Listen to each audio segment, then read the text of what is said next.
Okay, hello and welcome to another episode of The World of Japanese Cinema. Sorry I'm starting a little bit today, had a bit of trouble getting to the studio, but hey, we make do. I'm your host George, and as again, I hope you're somewhere comfy to listen in. I've always been hugely influenced by Japanese film throughout the years, so I thought it would be a great idea to bring my love for such classics to radio. So in this weekly show, as again, given the rundown, I'll explain my love for a different classic each week and maybe show you something you may not have noticed before.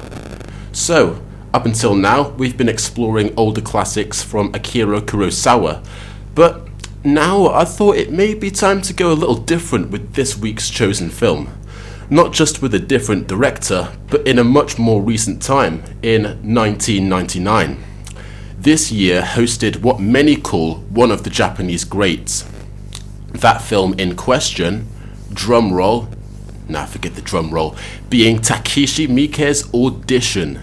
Now before I can go into any more detail, I must address something, and that is that Audition is a film that I cannot possibly go into any sort of review or express my thoughts on without spoiling it to some degree.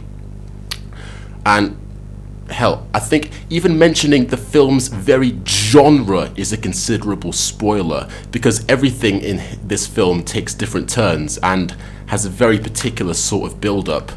So if you haven't seen this film yet but are curious and want to check it out first, I absolutely must stress, watch it first, then listen back, as I'll be going into full detail here. You will be able to access my podcast episode recordings on my channel. I will be storing them for now on a YouTube channel called Liquid Pestar. And with that, be sure to follow the radio show's Instagram for updates and to propose any suggestions or questions of your own. And the Instagram's name is Neal Japanese Cinema, Neal being Neal. So let's get into it.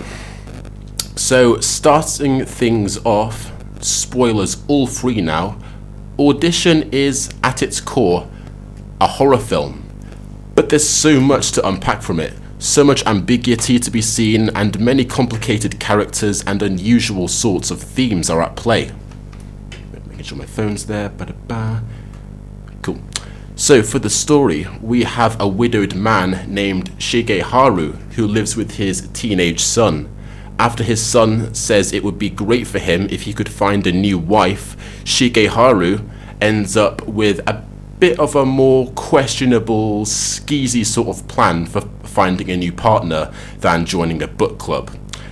After talking to his film producer friend, Yasuhisa, the two devise a mock casting audition of a new romantic film, where they interview various young women who think they are auditioning for the lead role in this fake film, but are actually being overseen by Shigeharu as potential new wife material. Claiming he doesn't want to fail at marriage at his age, our middle-aged and hazy protagonist mulls over his idea of the perfect wife, saying he would prefer a skilled person and someone passionate for music or dance, even though he's still quite unsure. But after he sifts through many resumes of female applicants, one particular girl gets his eye. This girl is named Asami Yamazaki. Asami claims to have had a love for dancing, which was her dream, but a stilting event caused her to lose all passion a few years ago. Now she wishes to have a chance at Shigeharu's movie. After being touched by her application statement and finding her instantly attractive, Shigeharu finds himself instantly falling for her when she shows up for the audition and considers reaching out to her. I am just going to spend a sec taking off this jacket. It is quite hot in here. Anyway, Yasuhisa, however, warns him that he has a bad feeling about her. The question of who exactly Asami is leads to a series of quite disturbing revelations. But what is just as intriguing as this is just what pursues Shigeharu after her and how he perceives her as the one who he thinks can complete him. Now at this point, I must give another little warning. Okay, the film matter discussed in this review will contain a few moments of gore, abuse, and some occasional upsetting topics, so if you don't want to tune into that stuff right now, I suggest maybe giving it a miss this time. Okay, now, you ready? Asami is presented as a very impressionable, shy young woman with a lot of self-doubt who ends up immediately attracted to Shigeharu after he asks her on a date, very loosely disguising his date as a sort of business connection, but then he eventually just removes that cover altogether and they start going on a date for real. So she falls in love with his choices in dates and restaurants and becomes just as curious and invested in him as he is to her. But we truly know nothing about her, despite what she tells Shigeharu, because while she may act like she wasn't expecting him to call her and ask her out, we cut to a clip of her alone in her apartment just before Shigeharu calls for a second date. She sits curled up and alone, with her hair covering her face. There is nothing in the room except for deafening silence, a phone in the middle, and a massive sack in the corner that seems to be holding something squirming to get free. When the phone finally lets out a deafening ring, we finally see a reaction from the lone Asami. It's a wicked grin. After a few fairy tale-like dates that seem straight out of a romance novel, the two end up spending the night together at a seaside hotel. Before having sex for the first time, Asami decides to reveal some dark moments from her past, showing some burn marks on her legs.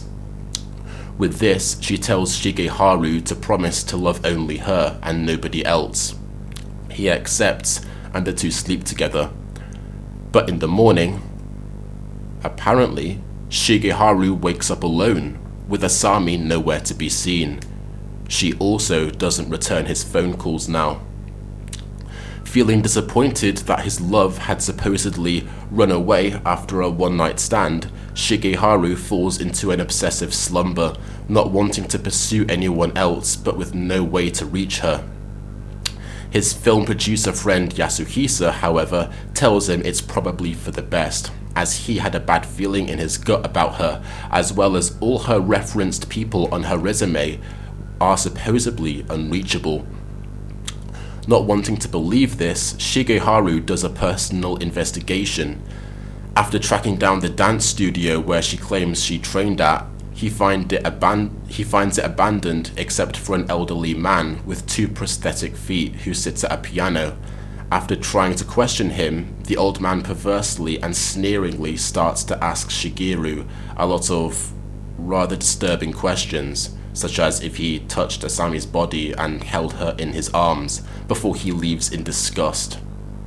After going to the bar she claims she worked at, Shigeharu finds it shut down, with a local cleaner telling him the owner was brutally killed and dismembered. But something was very unusual with the bodily remains. The police found 3 extra fingers, an extra ear, and an extra tongue attached.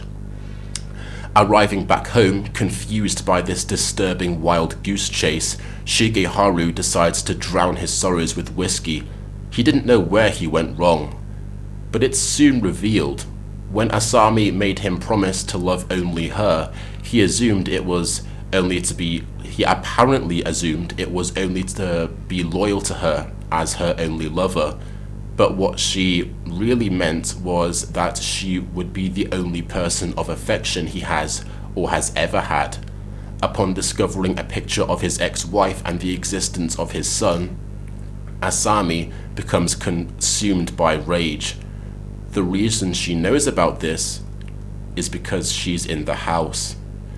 Before he collapses from his spiked drink, Shigeharu realizes he's now completely at Asami's mercy, who reveals herself as a torturer who uses her past pain for bloodshed. she also reveals the truth of the things she was keeping in the sack in her abandoned apartment.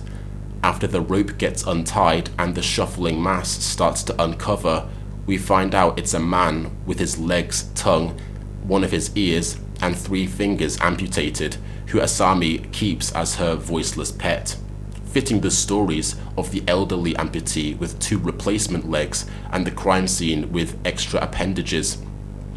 Thus begins the bloody and nail-biting final act, where the film fully goes off the deep end. So that's my summary of the plot.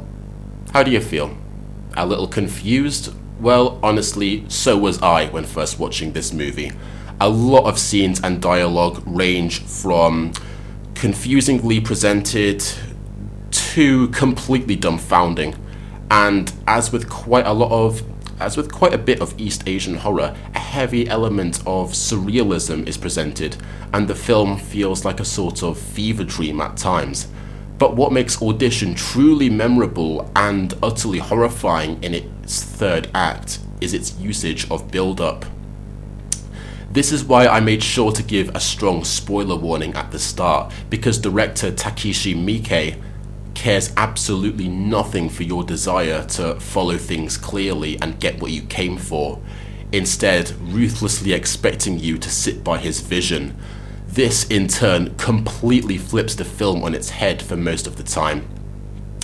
While many people rave about Audition simply for being a great horror, what makes it truly strike is how for nearly the entire first half it plays as a perfectly normal romantic drama.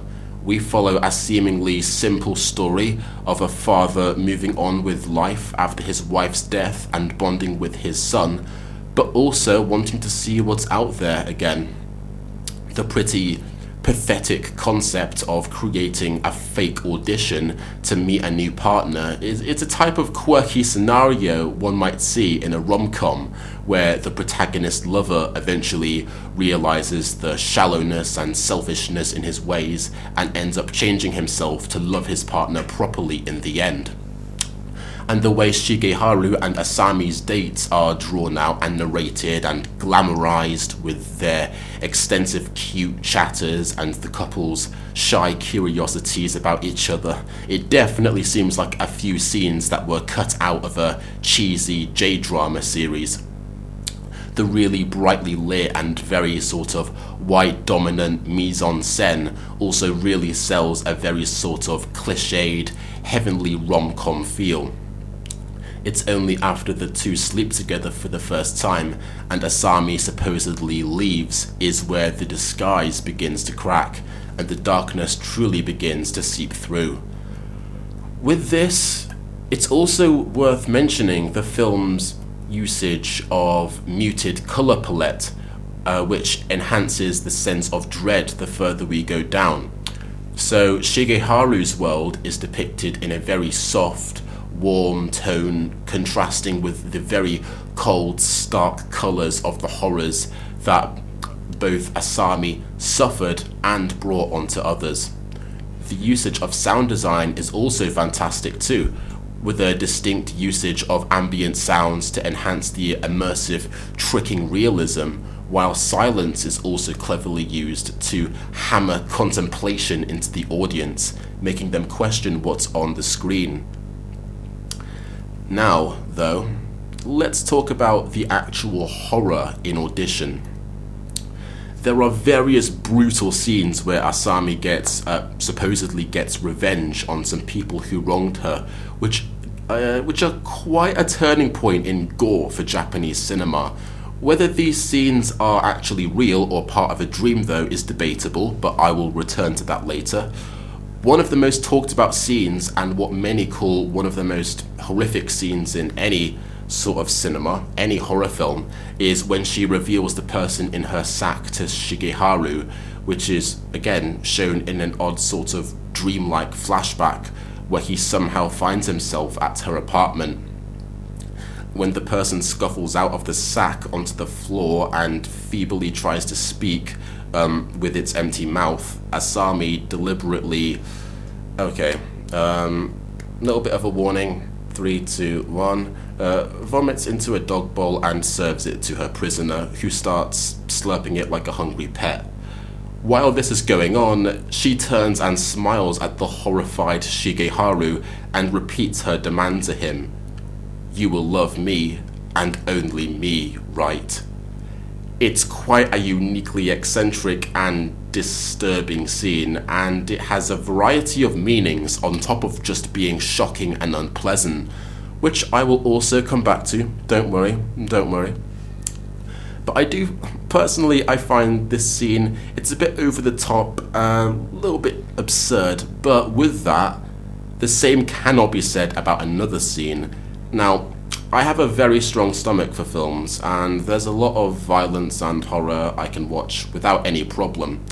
With that said, Audition has one of the very few scenes in any film that I absolutely just cannot watch. Even when rewatching this film for the review, I actually had to skip this moment. I'm not going to go into much detail, but it involves Asami having some steel wire, wrapping it around someone's leg, and she slowly starts to amputate in a sort of circle motion. But it's just how dreadfully long this moment goes on for, and the usage of sound effects that just make it so nail-bitingly real. And Takashi Miike's direction really shines through in a very sort of morbid way in this scene. And as well as Asami also just getting increasingly excited and playful the more she goes on, which makes it all the more horrific and morbid. And it's just like the most memory-burning moment of sheer violence I think I might have ever seen in a horror film. While films like Saw mostly just use like excess blood too quickly and frequently, how long this scene goes on for just makes it feel a little more real. With this, it's also worth mentioning that Audition hugely influenced directors like Eli Roth, the creator of Hostel. Takashi Miike even made a small cameo in that film as one of the satisfied customers of the kidnappers. But it's very worth noting, Audition definitely doesn't go for like gore-heavy money shots, and it's actually a much more human film. A quite misunderstood film, one might say, of exploring one's humanity. It might sound ridiculous saying that after the scenes I've just covered, but come on, just bear with me a sec. It incorporates psychological suspense, like bloody horror, and drama, while also undermining like mainstream horror films, like very sort of like predictable structures. But now I think like we should finally take a look at just what kind of themes this film strives to tackle underneath the very basic selling shock factor. So we need to see what exactly Audition tells in its ambiguity and its unusual plot and characters. As a few critics have mentioned, Audition is arguably a critical exploration at traditional gender norms and the objectification of women in Japan, with the horror highlighting the consequences of repressed female anger. Asami is a character with a lot of demons, with a lot of men like seemingly having wronged her in the past.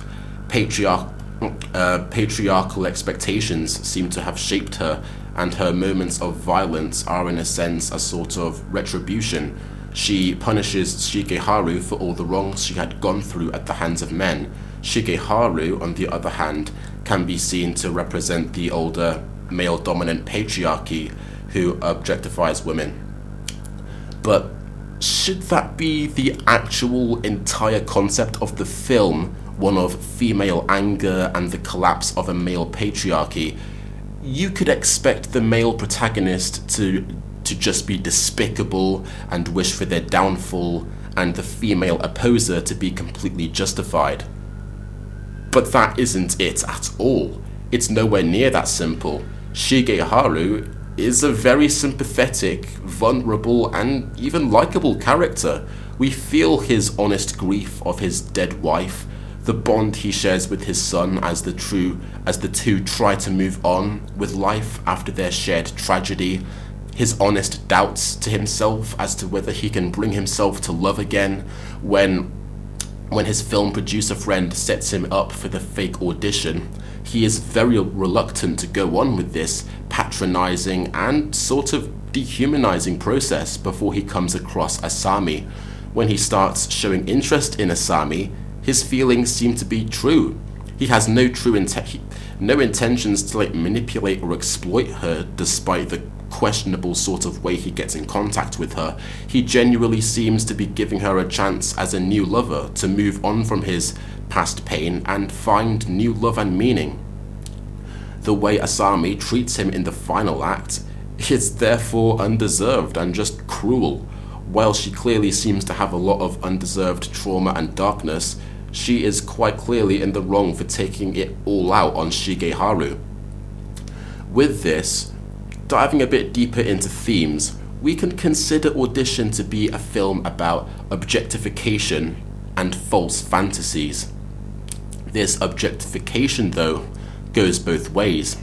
Shigeharu, in a sense, objectifies Asami as an ideal wife and lover, while Asami objectifies Shigeharu as a symbol of her past hardships and a target for her revenge.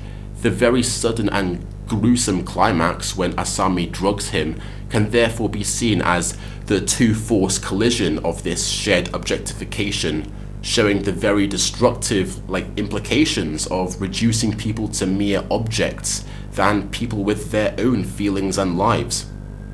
Shigeharu cannot be reliably, incredibly seen as just a sort of presentation of one's pain, and Asami can't be seen as just a presentation of a lover that immediately completes Shigeharu. People are more complicated than that. Now, before I go any deeper though, while I did realize that Shigeharu does have a complicated sort of character, and there were a lot of ambiguous and dreamlike scenes that I thought were up to our contemplation, I was a little bit in the dark as to the true meaning of each scene in Audition a little while ago.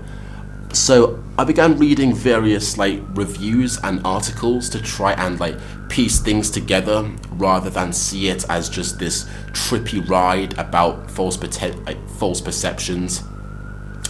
One post that I read, though, absolutely blew me away and made everything click to me, and not only made me appreciate this film in its beautiful human complexity, but it actually made me realize and reflect on a few things about myself that I hadn't grasped before.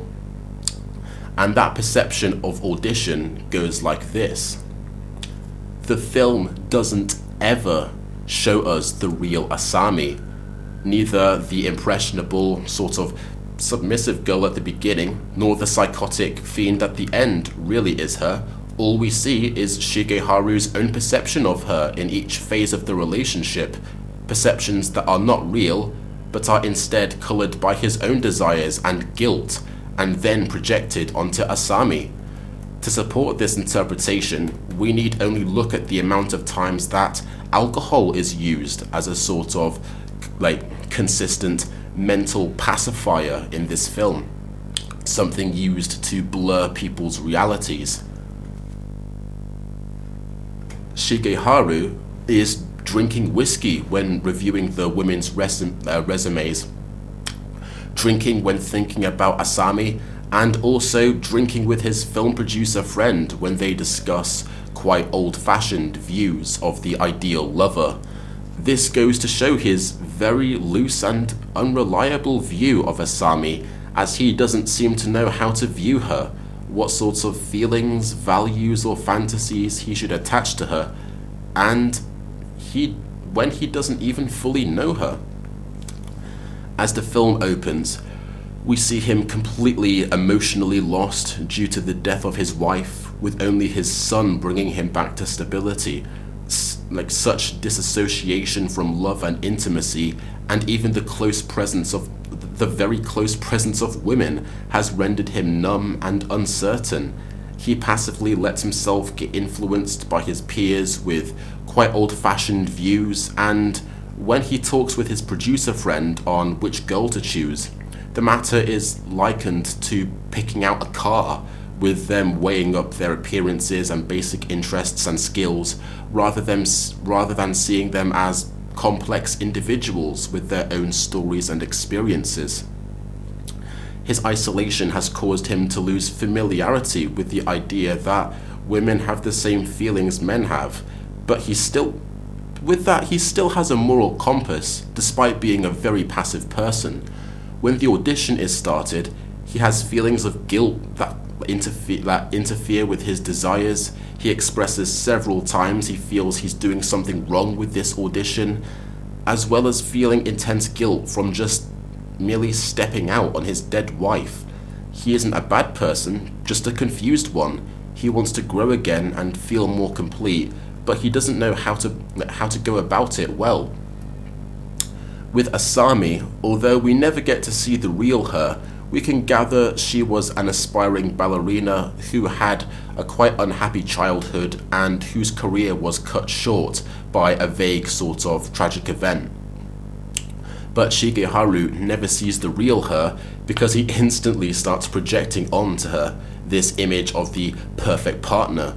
When he reads her resume, her story that her hopes were ended tragically, it causes sympathy to stir in him as he remembers his own tragic event that also made him lose hope, that of course being the death of his wife.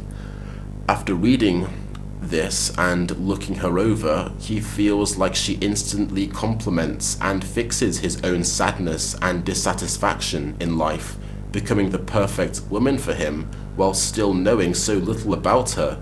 He falls in love with this created image of her that he thinks will complete him.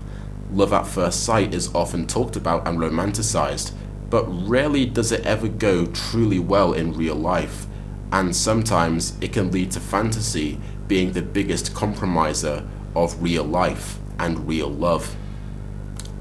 Even when Asami gets her audition and we get the chance to know her more, Shigeharu isn't paying attention, instead only focusing on his fictional projection of her. The only answers we can actually hear from her are yes and thank you, which gives us nothing. Now, let's get back to what one might argue as the first real creepy scene in the movie. The one where Asami sits still and alone, waiting in her empty room for the phone to ring, like a calculated serial killer, and completely dehumanized. While this can be seen as a typical horror scene of a deceiving serial killer waiting to lure in their victim, especially with the creepy way it's shot and lit, we can see it as a projection of Shigeharu's own mental state. He has already created his vision of the perfect partner with her, so it's as if she didn't exist before he met her, as if she doesn't have her own life struggles and experiences outside of him. She merely waits for him as the completion to his life.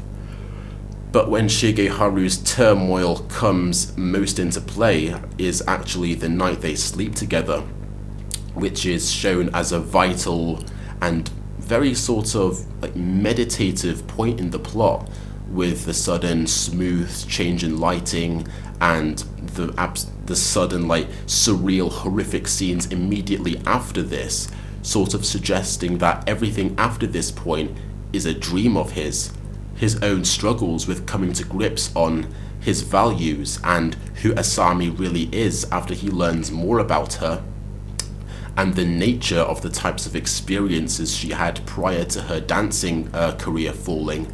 His fantasy of her subsequently deteriorates and gets threatened. The image of her starts changing to the opposite of goodness. Both her confession and his own acts with her that night cause a change in his view of her, to form from a perfect Asami to an evil Asami. She no longer fits his passive perception of a good lover, and he begins to feel not only disassociated, but debatably even resentful, despite her having done nothing truly wrong. She tried to let him know early on by telling him in a coded way, but he was blinded by this projection of the sort of quote-unquote perfect Asami and didn't catch on.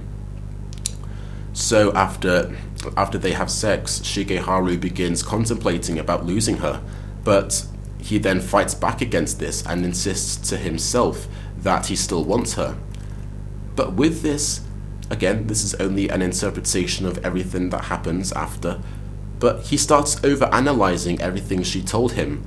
The scene where he supposedly goes to the bar and learns of a gruesome murder, the sort of dialogue he has with the employee, can be considered a manifestation of his mind, that the whole story that she told him has gone to pieces, as shown with the extra appendages found on the body. Considering everything she told him about her past, he thinks there are too many parts, some don't fit together into a proper whole. He thinks there are details left over. He thinks maybe she could have made everything up, as shown by the dismembered tongue, symbolizing lies.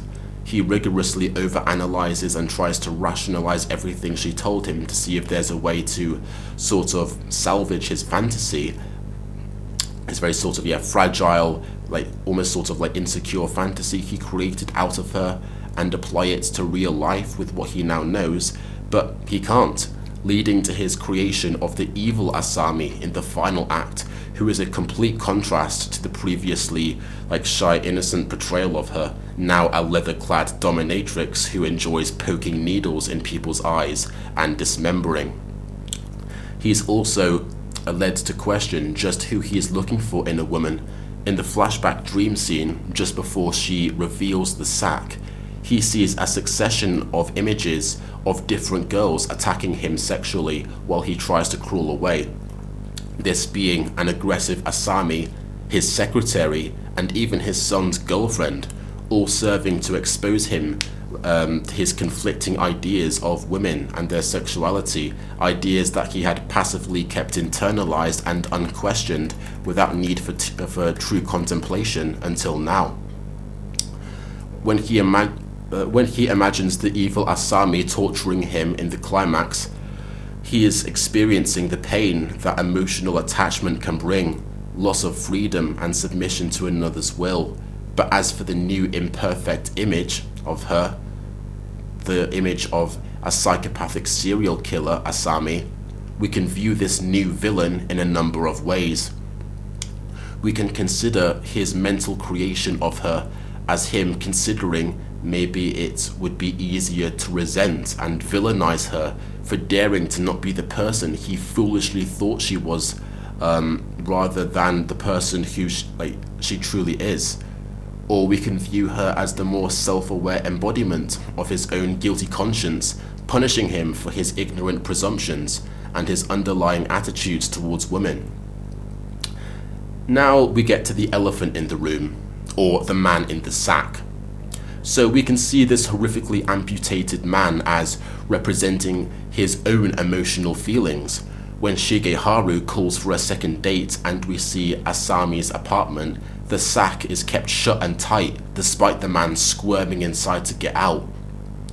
He manages to keep his emotions under control, but when Shigeharu becomes more invested, his emotions start squirming harder to get out like the man does with each scene, up until the dream scene at the climax where he finally finds and opens the sack up. He comes face to face with the fabrication of his emotions, a tortured man stripped of his humanity, enslaved to the whims of this woman. Above all, he is emasculated. Despite now projecting onto her an image of evil, he has found himself trapped by his emotions and powerless to free himself from his pained attachment to this girl, despite now being disillusioned of his sort of innocent and quote-unquote perfect image of her. He is at her mercy and will go as far as being treated like a dog and lap up her own bile for her. He is in a war in his head, ultimately, as to whether he can try and change and love this person fully, or still try and feebly piece together something that can fit his old wants. And the true ugliness of his inner turmoil is fantastically presented in this really disturbing scene. He is unable to separate himself from either side. He finds his whole self as having been consumed by her, having tortured himself. He cannot flee with his legs or speak a true clarified opinion with his tongue. But however, Shigeharu finally meets a moment of true clarity at the end, when the evil Asami is defeated and she speaks her final words before he supposedly wakes up. Her final speech is the true conversation from their second date, which he didn't pay attention to due to his illusion of her. Now, not colouring his perception of her with perfection or evil, he finally hears the real Asami. With this, he finally realizes there is someone behind his projected images, someone as vulnerable as he is. When he heard her "only love me" speech before, he initially imagined it as a way for her to control him and remove him from attention with his son and anyone else, leading to the obsessive evil Asami arc in the end, where she lashes out in jealousy and even tries to make a move on his son. But now, he realizes it was just a plea for him not to hurt her, to merely open up to each other, selflessly, as people with feelings and shared hardships. However, with this new understanding, we don't get to see him awakening from his dream and make a final decision as to continue to love her or dump her. But either way, at this end, Shigeharu's journey of self-discovery is complete. All his projected views have been and gone, and his feelings of hardship and guilt were brought to surface and then resolved. He goes to see all different people, women, potential lovers, everyone as individual people with their own needs and feelings, and will go on to truly move on in life with his vision now a little less blurred. Audition is a horror film with one of the most beautiful stories about human complexity I have seen. Everyone needs to realize and confront their own demons, comforts, and values before truly moving on and growing. While it has some of the most unique and suspenseful horror I have seen, rightfully making it a cult classic and having a very witty sort of structure, there's so much more to unpack here than a slow burn story of a psycho killer woman. Shigeharu is not a bad man, but he hasn't confronted or truly questioned himself. The way the film comments on what love truly is quite astounding. Are you truly in love with who this person is? Or are you in love with your own idea of them? I myself am guilty of having done this in the past. Definitely not saying I have sort of overly generalized or had experiences of anything Shigeharu specifically does or learns in this, he learns about people in this film in terms of the specific events. But I certainly have had the experience where you're dating someone new, and based on your initial impressions you start to create a sort of fantasy in your head, and you steadily start sucking yourself into that without knowing much about them, because you subconsciously think that glamorized idea of them in your head is the ultimate antidote to your own feelings of flaw, whether it be insecurities and feelings of potentially inadequacy or inexperience, whatever it might be. So the more you start to learn about the person, whatever that might be, that potentially threatens this fantasy you've been having of them and falling in love with, the more you weirdly start to feel discomforted and uneasy, even if, of course, they did nothing really wrong. Your perception of them begins to change, so you end up thinking, can you separate yourself from this fantasy that you think complements you? Or are you unable to fully invest in this person for who they are, with the stories and experiences they hold in life? It's something that I think quite a lot of people have encountered in life, but it's something that is also quite rarely talked about, and is something that should definitely get more attention so people can learn to recognize. Fiction or reality? True, mutual, and selfless love, or a fantasy that complements you? What kinds of values do you truly hold in regard to a lover? Do you ever question them? Audition not only explores this amazingly and creatively, but also brings one of the best, most intense, and meditative Japanese films of the 20th century. So if you haven't seen it yet, I absolutely must urge you to do so. And also Also, why did you ignore my spoiler warning, you weirdo? And with that, I must once again say, thank you for listening in, and I hope you learned something new. For our next show, of course, I'll be diving into another renowned Japanese director and a film that everyone, as always, needs to watch. So, stay tuned to find out what it is. Take care.